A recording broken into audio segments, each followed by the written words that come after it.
The Portland Timbers are unbeaten in 7 and off to their best start ever in their 15 years of MLS after a 4-2 win on the road at the LA Galaxy. They match the total number of road wins they had in 2024 in substantially less games in 2025. And outside of a poor 3 minutes, which I'll get to, Phil Neville's men played really well and didn't have the trap game, which so many Timber fans, honestly, including myself, were a bit nervous of. I love their energy. I love them as people. I really do.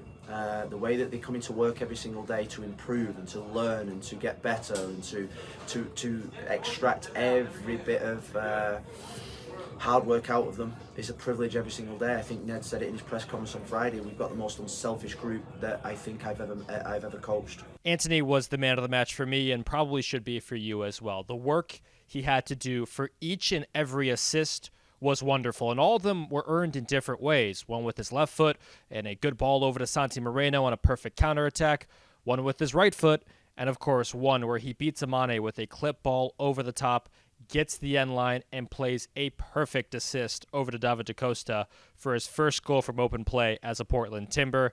Anthony is on fire. Through 10 games this year, 4 goals, which is joint most, and also 5 assists. The pieces that we thought that needed to piece together, he's slowly piecing them together. His concentration,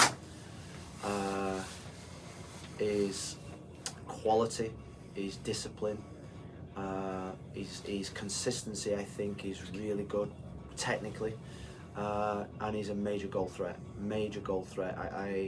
I looked at Anthony and then bringing Jonah on. It was I wouldn't like to be a right back playing against Portland Timbers.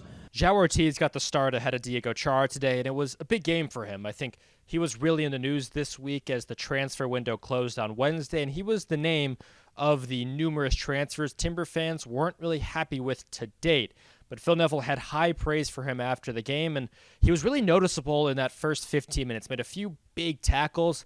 It almost feels like a running back or a boxer that has to get hit before they can really get into the game. For João Ortiz, making those few big challenges early set him up for a great game throughout. That everybody's pulling in the right direction. Everybody wants to do the things to help the team win, and we've got some players that are playing to a very, very high level, and it would be, I think, foolish to probably, or silly to single anyone out for praise. I think the whole of them are playing to a high level. But if I was to single one out, I think João Ortiz tonight was I think he was our best player. The Timbers were seemingly walking to victory after Kevin Kelsey had one of the best finishes I've seen since I started covering the Timbers a handful of years ago. But what happened after that, as I was literally working on the tweet, putting out the highlight, the LA Galaxy scored 2 goals in 3 minutes. And while he is, on a minutes restriction coming back from injury, you see the prowess of Marco Reus and what he was able to create. It got scary there. You're 3-0 up in a game and you're leaving defenders, 4 versus 2, 4 versus 3 at the back. That's not game management. So that's why I'm really angry. That's why at this moment in time I can't enjoy the victory, because that's not what we've prepared, that's not what we've practiced, that's not what we've taught them. There's so many impressive stats from this game and just the Timbers season as a whole so far. Of course, 11 goals through 3 games. This was their youngest ever starting 11. We got confirmation on that.